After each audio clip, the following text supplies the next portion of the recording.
Então, abra sua Bíblia, Mateus capítulo de número 26, do verso 17 ao 30. Quero situar os irmãos, antes de nós fazermos a leitura. Como os irmãos bem sabem, nós temos feito a exposição desse evangelho, já estamos chegando no 3º ano, e muitas coisas nós já temos visto, mas nós já estamos nas retas finais. Estamos caminhando para o fim desse evangelho, da narrativa de Mateus e também da vida de Jesus.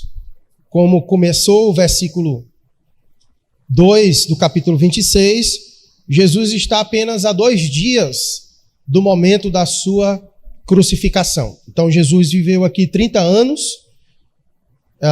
exerceu seu ministério ao longo de 3 anos apenas, e nós estamos aqui vivendo os últimos 2 dias de Jesus. Os seus últimos 2 dias é o que está inserido aqui no capítulo 26 e 27.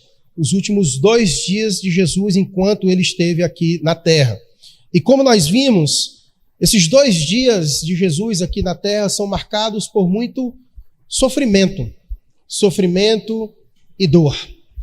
É o que marca esses últimos 2 dias de Jesus. Vimos muitas coisas dele, mas nesses 2 capítulos, 26 e 27, o que fica marcado, o que fica em evidência nos passos de Jesus é o seu sofrimento e a sua morte. Tudo daqui por diante vai colaborar para que ele seja crucificado na cruz. É o que exatamente diz o versículo de número 2, que diz: vocês sabem que daqui a 2 dias será celebrada a Páscoa e o Filho do Homem será entregue para ser crucificado. Então Jesus está a 2 dias de que isso tudo aconteça. E Jesus está firme, seguindo a cada passo. E toda a narrativa agora, ela caminha, ela contribui exatamente para esse propósito de Jesus ser entregue na cruz. Nós vimos isso no sermão passado, a mulher que despeja sobre ele o frasco de alabastro com nardo puro. Nós vimos que ela fez isso e isso contribuiu para esse momento, onde ele disse que ela já estava preparando o seu corpo para o sepultamento.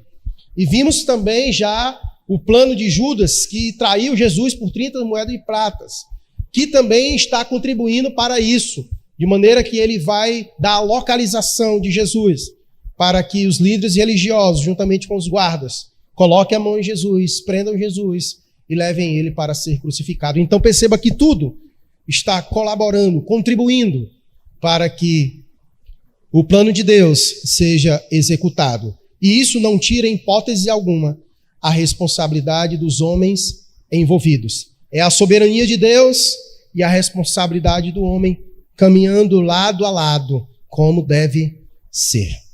Pois bem, vamos fazer a leitura. Mateus capítulo 26, a partir do 17, com esse pano de fundo em nossa mente. Que diz: no primeiro dia da festa dos pães sem fermento, os discípulos vieram a Jesus e lhe perguntaram: onde quer que façamos os preparativos para que o Senhor possa comer a Páscoa? E ele lhe respondeu: vão até a cidade, procurem certo homem e digam: o mestre diz, o meu tempo está próximo. É em sua casa que celebrarei a Páscoa com os meus discípulos. E eles fizeram como Jesus lhes havia ordenado e prepararam a Páscoa. Ao cair da tarde, Jesus pôs-se à mesa com os 12 discípulos. E enquanto comiam, Jesus disse: em verdade lhes digo que um de vocês vai me trair. E eles, muito entristecidos, começaram um por um a perguntar-lhe: por acaso seria eu, Senhor? E Jesus respondeu: o que comigo põe a mão no prato, esse vai me trair. O Filho do Homem vai, como está escrito, a seu respeito. Mas ai daquele por quem o Filho do Homem está sendo traído. Melhor seria para ele se nunca tivesse nascido. Então Judas, que o traía, perguntou: por acaso sou eu, mestre? Jesus respondeu: você acabou de dizer isso. Enquanto comiam, Jesus pegou um pão e, abençoando, partiu e deu aos discípulos, dizendo: tomem e comam, isto é o meu corpo. A seguir, Jesus pegou um cálice e, tendo dado graças, o deu aos seus discípulos, dizendo: bebam todos dele, porque isto é o meu sangue, o sangue da aliança, derramado em favor de muitos para a remissão de pecados. E digo a vocês que, desde agora em diante, nunca mais beberei deste fruto da videira, até aquele dia em que beberei com vocês o vinho novo no reino de meu Pai. E tendo cantado o hino, saíram para o Monte das Oliveiras. Meus queridos irmãos, sem dúvidas, a Páscoa é uma das festas mais importantes para nós.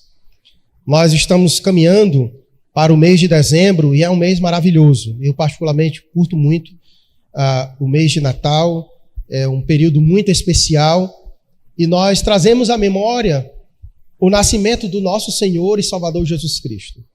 E aqui eu não quero entrar em debate, se é no mês de dezembro, eu não quero tratar disso. O fato é que Jesus nasceu. Nasceu ou não nasceu? Ponto. Ninguém tem dúvida disso.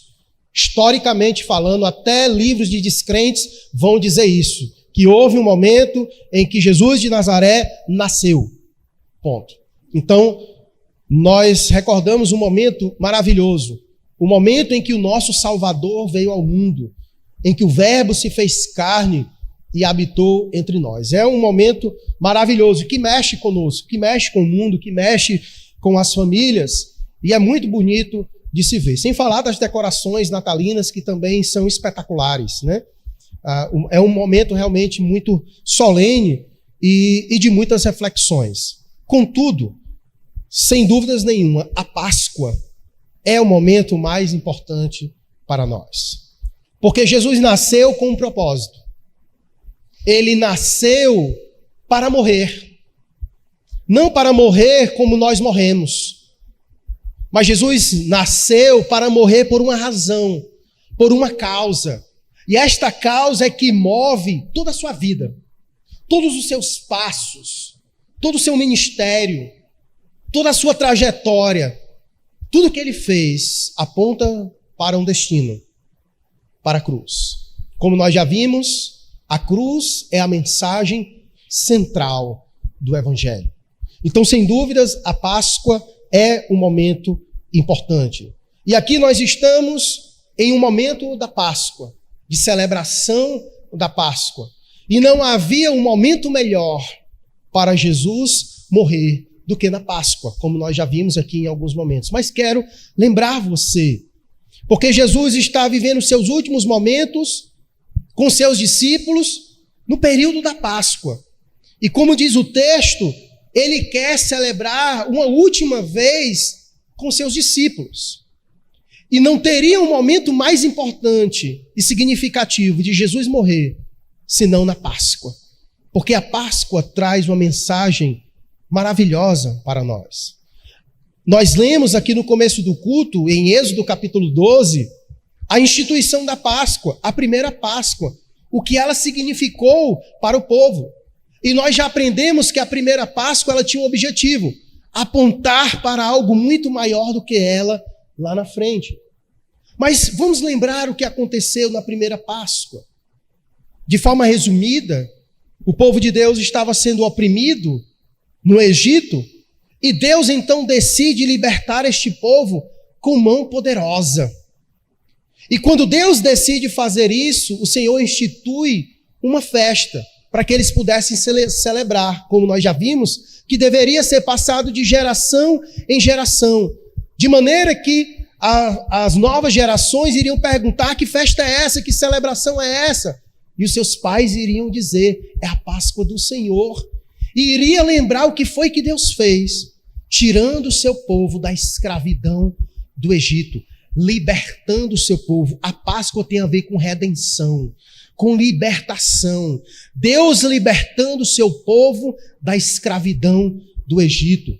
E Deus decide lembrar isso da seguinte maneira.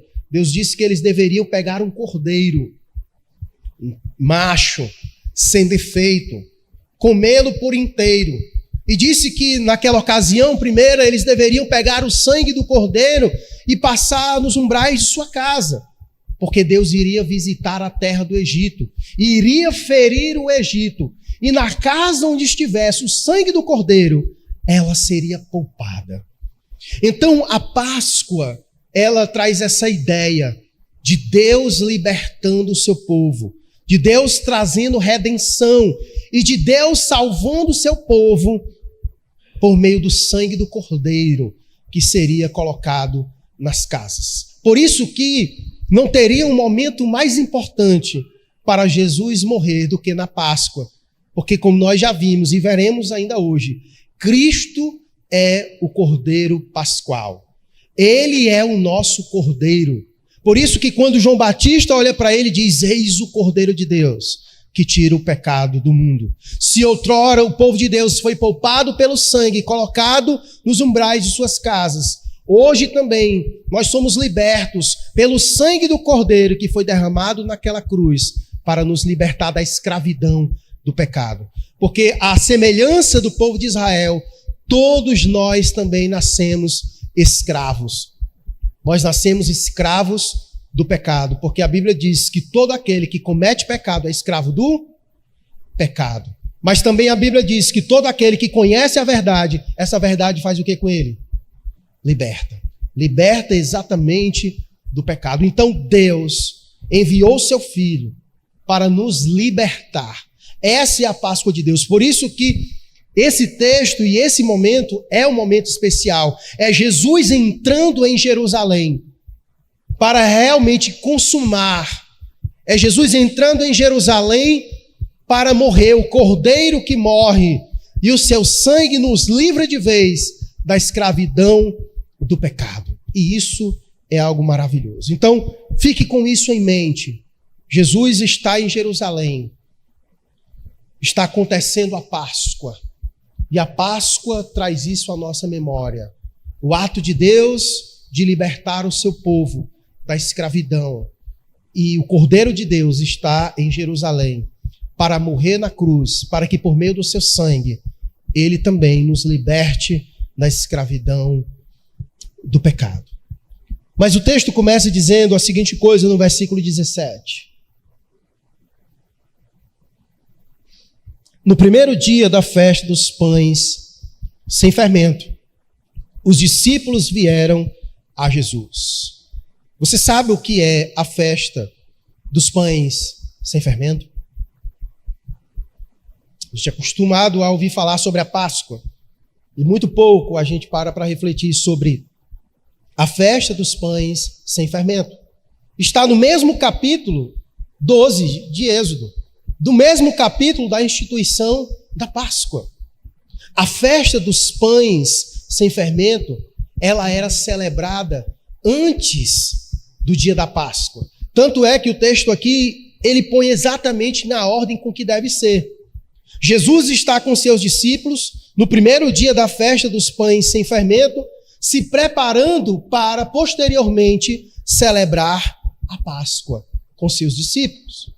E o que é então a festa dos pães sem fermento? É uma preparação.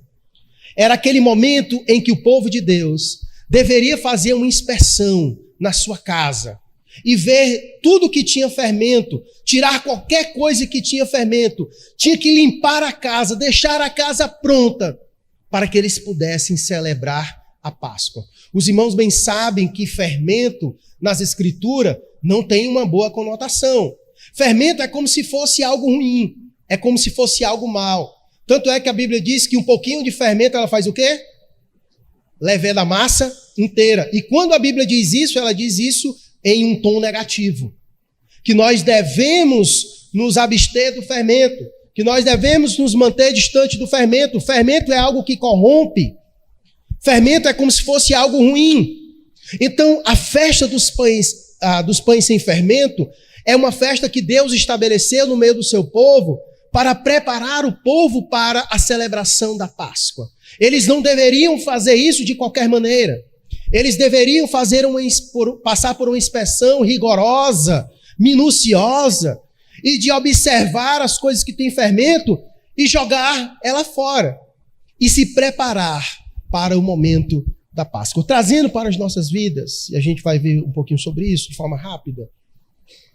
Quando nós pensamos em Páscoa, quando nós pensamos em celebrar a Páscoa, o homem precisa fazer aquele exame de si mesmo.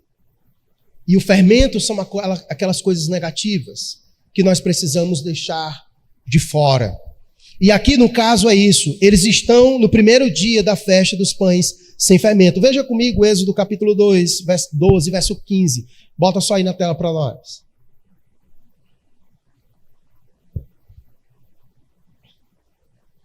Olha o que diz o texto.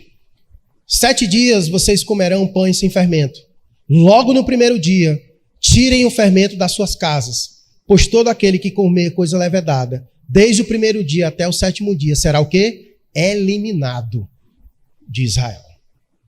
Para você perceber a seriedade que era a festa dos pães sem fermento.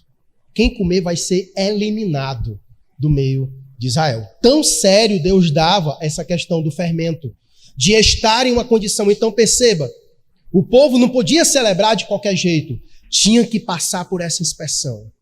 Logo no primeiro dia, tirem o fermento das suas casas. Então passava 7 dias nesse processo de purificação para poder celebrar a Páscoa adequadamente. Quando fosse comer o cordeiro, tinha que já estar a casa pronta, organizada, para que tudo isso pudesse acontecer. Tinha que estar sem o fermento. Então, dos versos 17 e 18, é exatamente esse contexto em que eles estão celebrando a Páscoa e a festa dos pães sem fermento, nessa preparação. Por isso que o versículo 17 começa: no primeiro dia da festa dos pães sem fermento, os discípulos vieram a Jesus e lhe perguntaram: onde quer que façamos os preparativos para que o Senhor possa comer a Páscoa? E ele lhe respondeu: vão até a cidade, procurem certo homem, digam: o mestre diz, o meu tempo está próximo. Próximo de quê? Do momento da sua morte, como ele já vem dizendo. É em sua casa que celebrarei a Páscoa com os meus discípulos. Então eles estão se preparando para esse momento da Páscoa. E eles estão se preparando nesse período da festa dos pães sem fermento. E é aí que vem, a partir do versículo 20, e que faz sentido em tudo isso que eles estão vivendo, o que Jesus está dizendo, e a festa dos pães sem fermento. Ora, vejamos o que vai dizer a partir do versículo 20. Ao cair da tarde, Jesus pôs-se à mesa com os 12 discípulos, e enquanto comiam, Jesus disse: em verdade lhes digo que um de vocês vai me trair. E eles, muito entristecidos, começaram, um por um, a perguntar-lhe: por acaso seria eu, Senhor? E Jesus respondeu: o que comigo põe a mão no prato, esse vai me trair.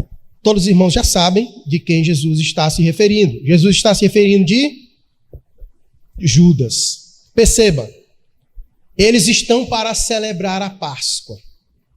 E antes de celebrar a Páscoa, eles deveriam se livrar do quê? Do fermento. E o fermento, como nós já vimos, é algo bom ou algo ruim? Ora, e alguém está para sentar à mesa com o Senhor e comer a Páscoa. Mas esse que o texto apresenta é Judas. A pergunta é: ele tirou o fermento do seu coração ou está cheio de fermento no seu coração? Então perceba o que acontece quando uma vida está nessas condições. Eles estão vivendo um momento de preparação para a Páscoa. Um momento que deveria gerar neles essa inspeção de se livrar do fermento, daquilo que é negativo, daquilo que é mal aos olhos de Deus. E o texto então nos caminha para alguém que está com o coração cheio de fermento. Alguém que está sentando à mesa para celebrar a Páscoa com Jesus, mas que o seu coração está cheio de fermento. E no caso, esse alguém é Judas. Seu coração está cheio de fermento. É alguém que tem más intenções para com o Senhor. Como nós já vimos no versículo 14 e 15, é alguém que já tinha vendido o seu Senhor por quanto? 30 moedas. Era alguém que já estava com seu coração cheio de maldade. E quando alguém está com o coração cheio de maldade, ele convida para alguém tão ruim quanto ele entrar na sua vida. Que seria quem? Que seria quem? Satanás. Porque é exatamente isso que João vai dizer. João capítulo 13. Olha aqui comigo.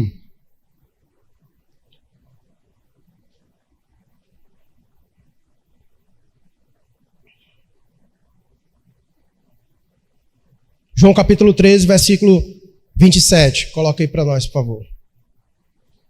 Bota a partir do versículo 26, por favor. Jesus respondeu, a mesma história. É aquele a quem eu dei o pedaço de pão molhado. Então Jesus pegou um pedaço de pão e, tendo molhado, deu a Judas, filho de Simão Iscariotes. E depois que Judas recebeu o pedaço de pão, imediatamente Satanás entrou nele. Então Jesus disse a Judas, o que você pretende fazer? Faça-o depressa. Alguém que está com o coração cheio de fermento, é porta aberta, convite, para que alguém tão ruim quanto ele habite nele.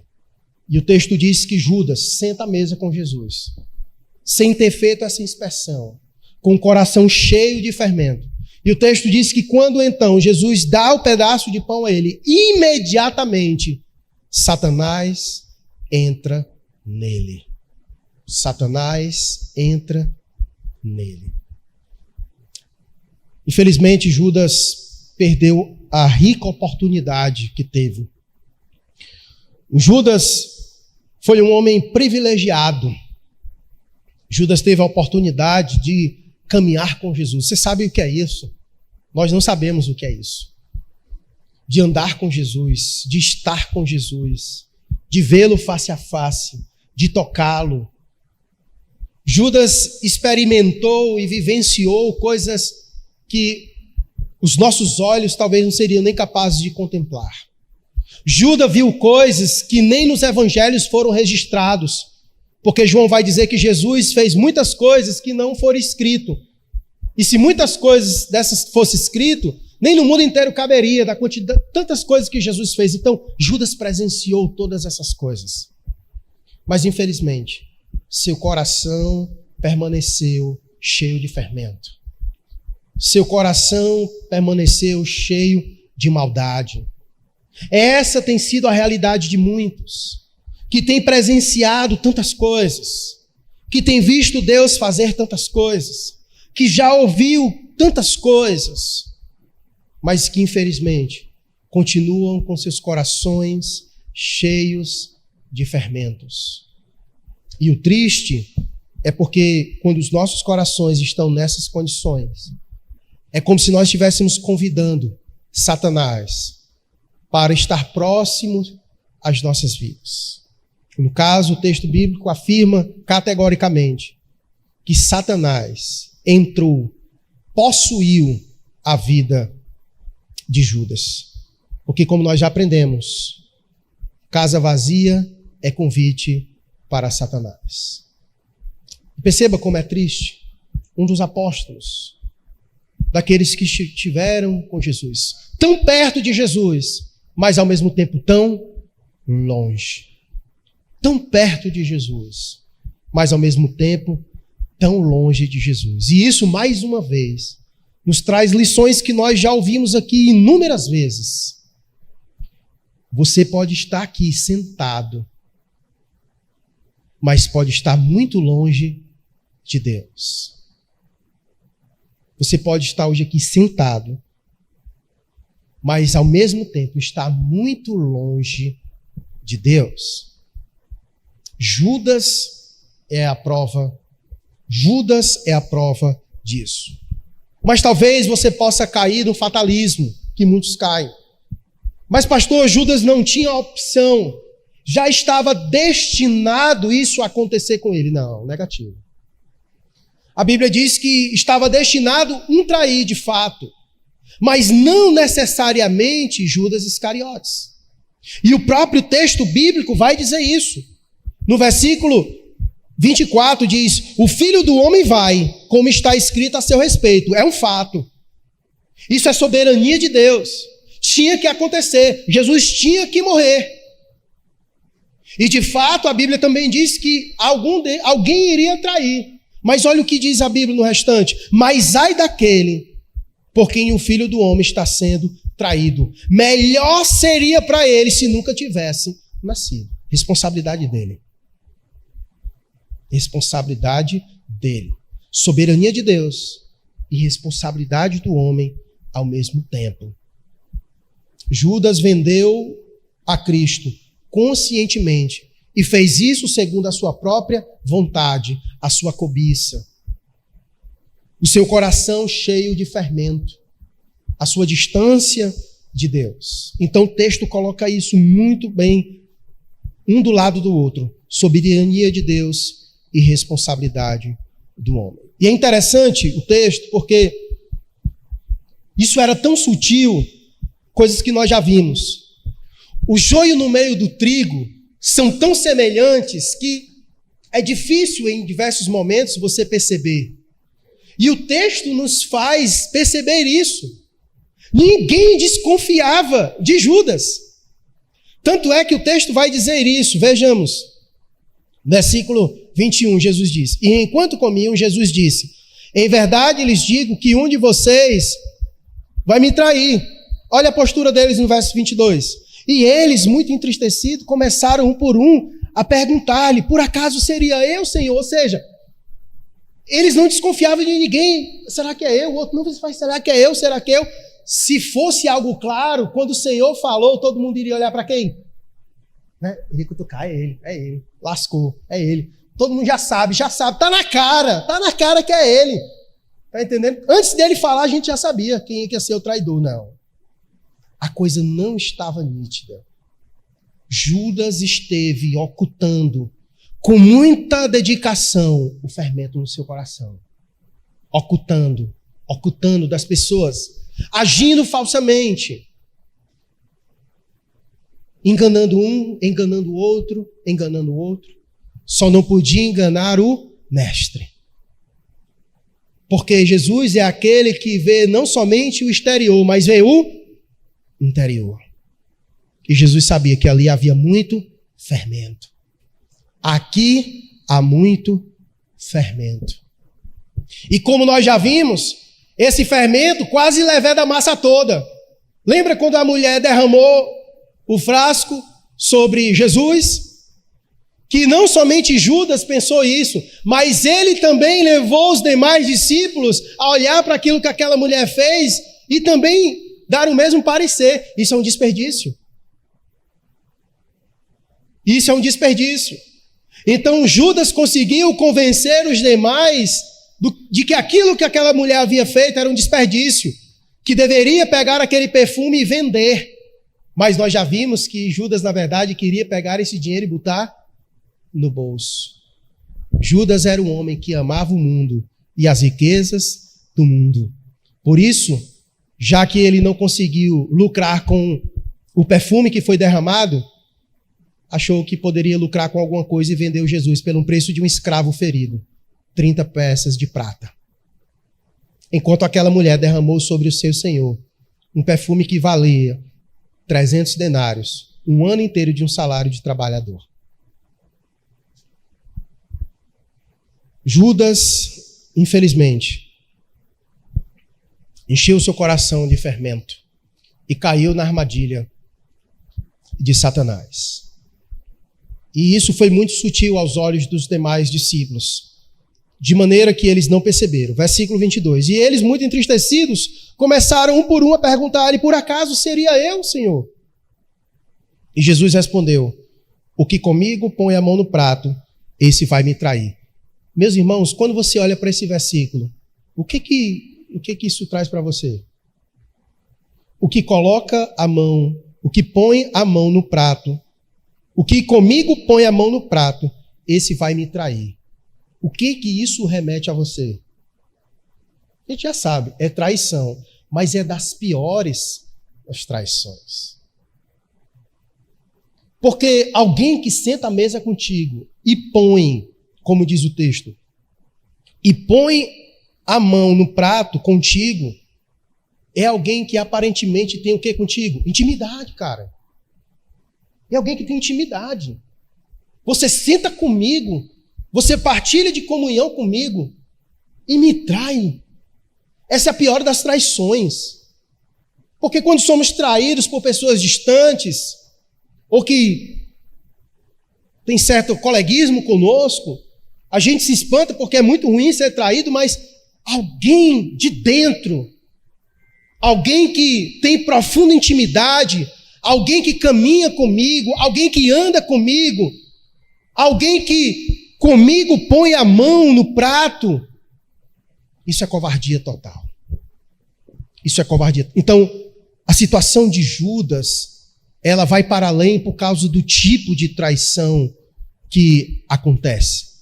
Do tipo de traição que acontece. Ele é alguém que tem intimidade com o Senhor no sentido de estar com Ele, de caminhar com Ele, de desfrutar da companhia de Jesus. Alguém que coloca a sua mão no prato com Ele. Esse vai me trair, como diz o texto. Isso não é distante de nós.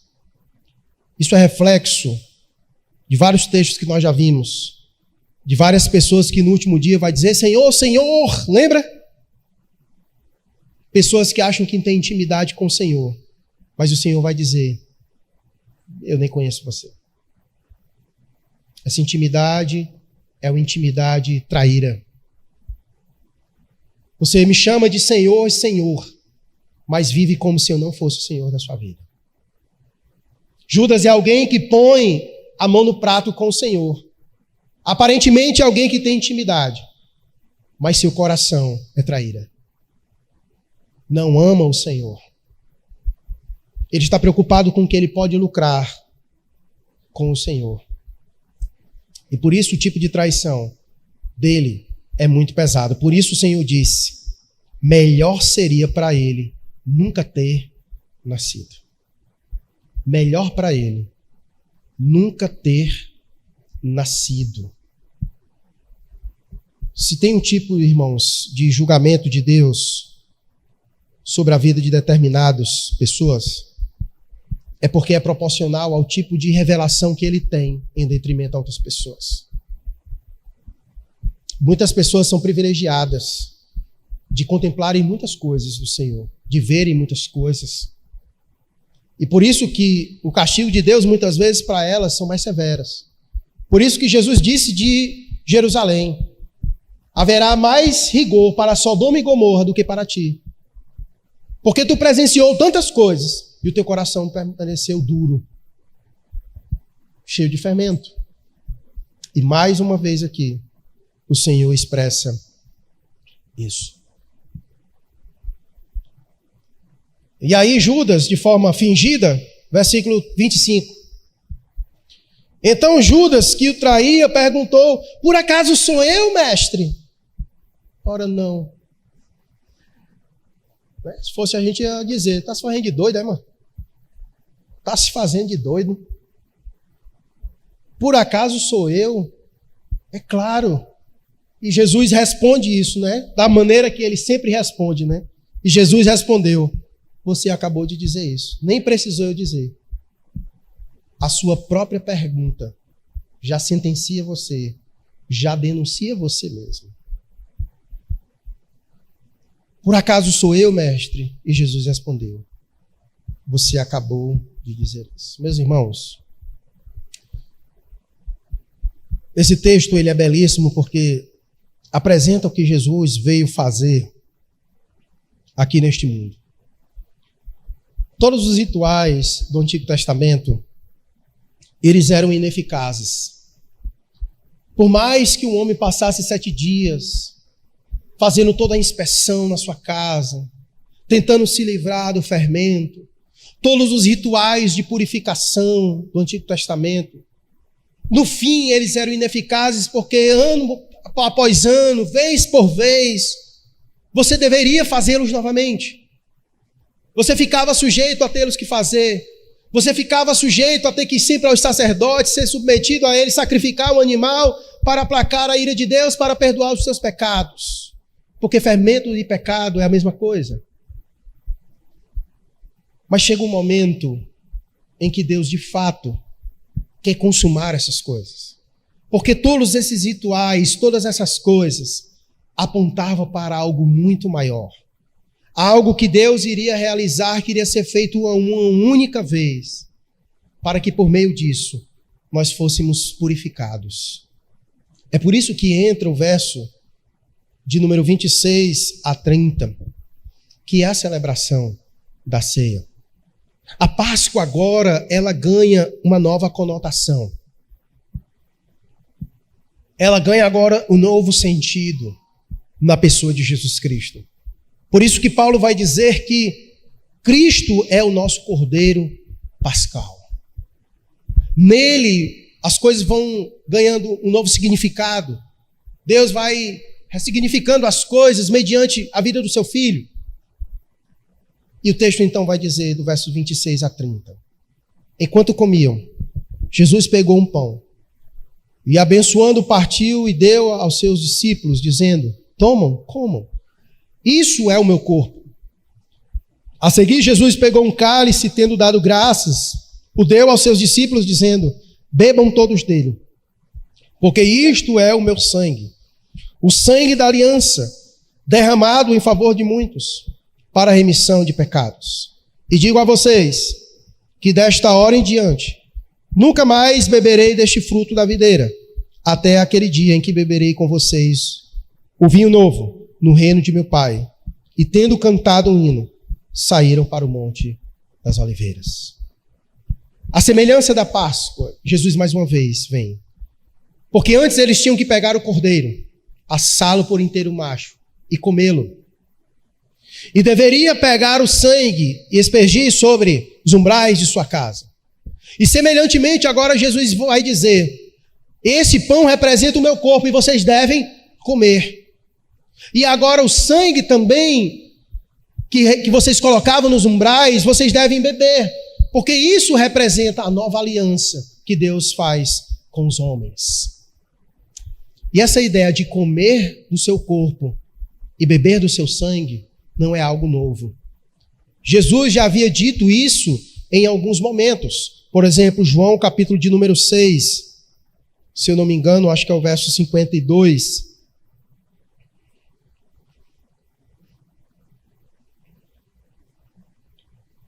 Verso 53.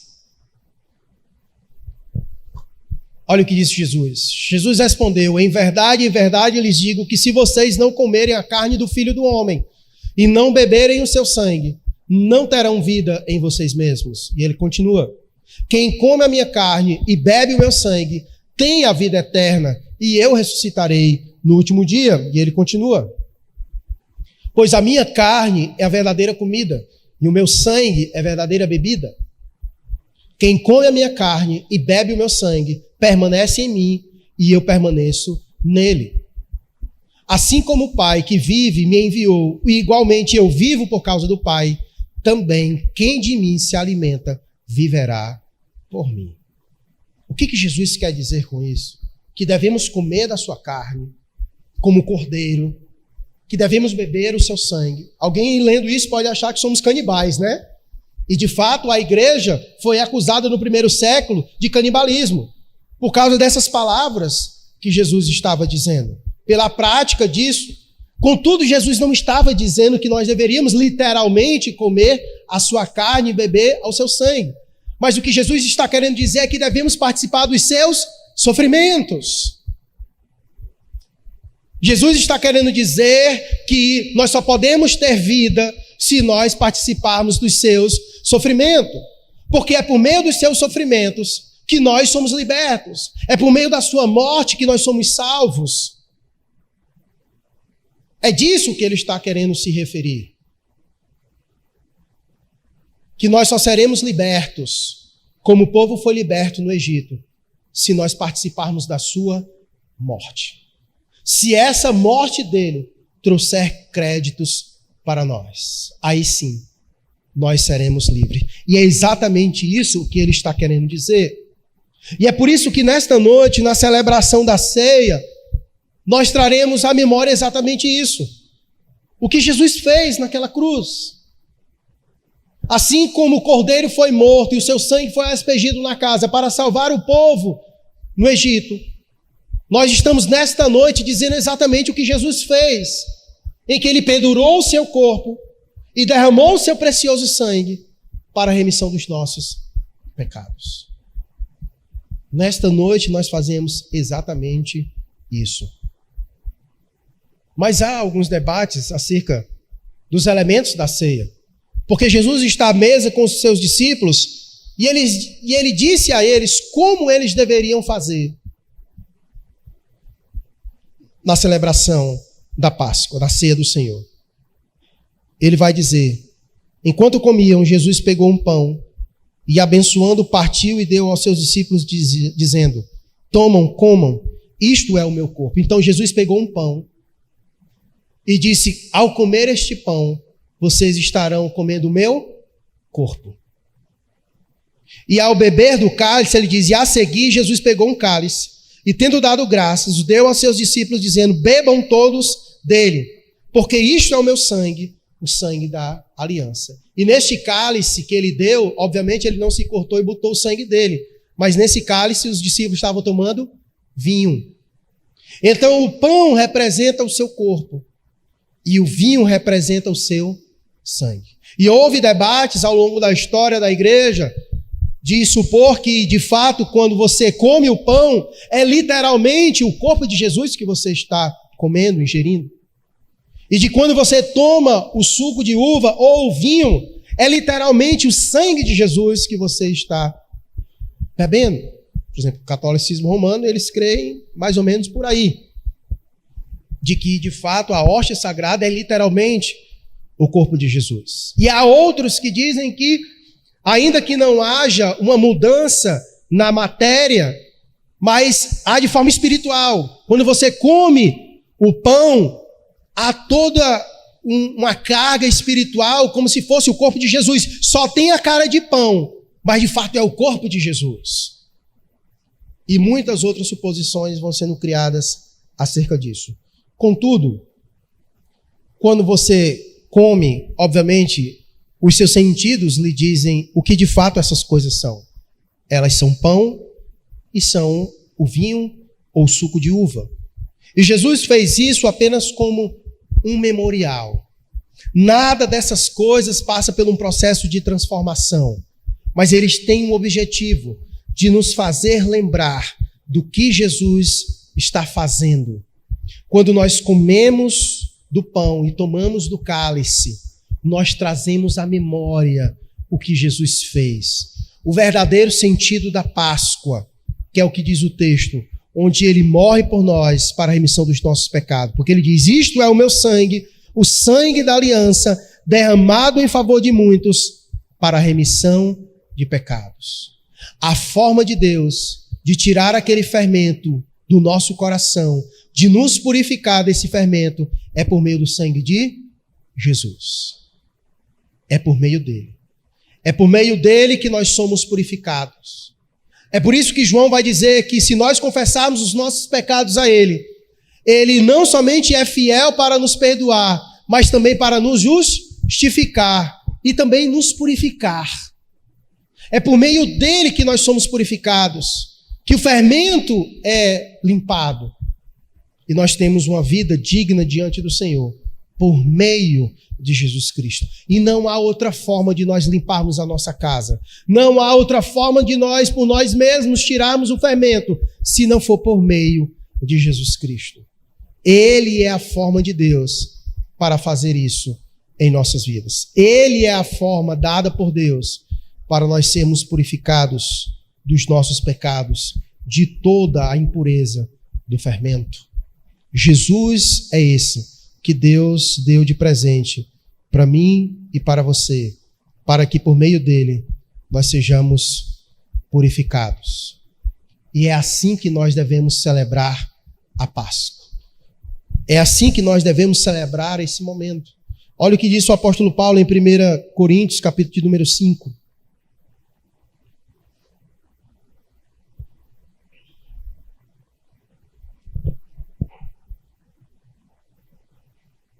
partir do versículo de número 6.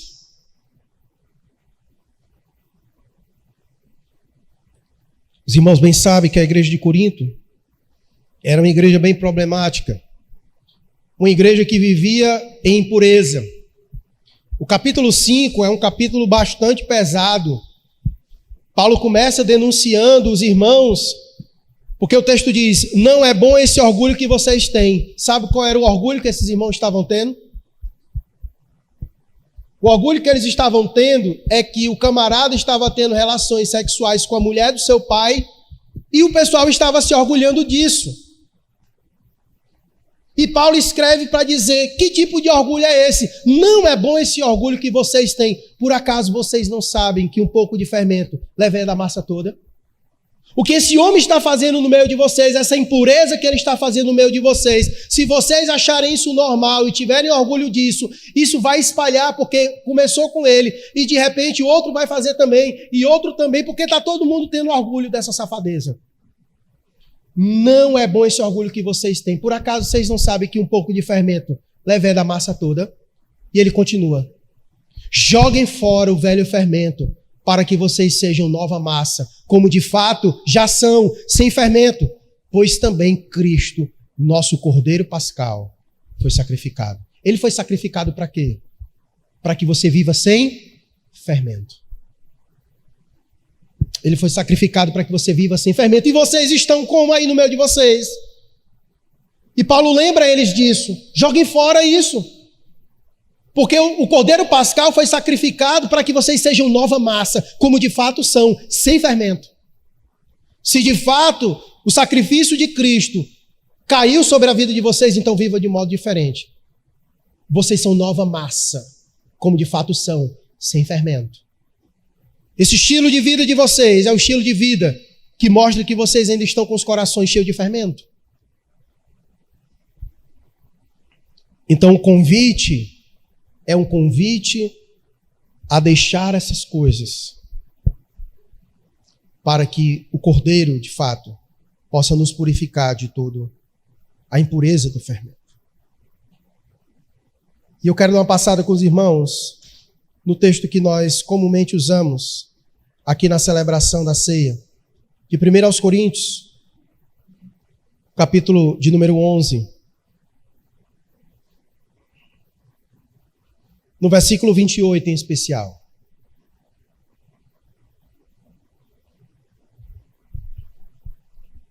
Falando sobre a ceia, Paulo instrui aqueles irmãos.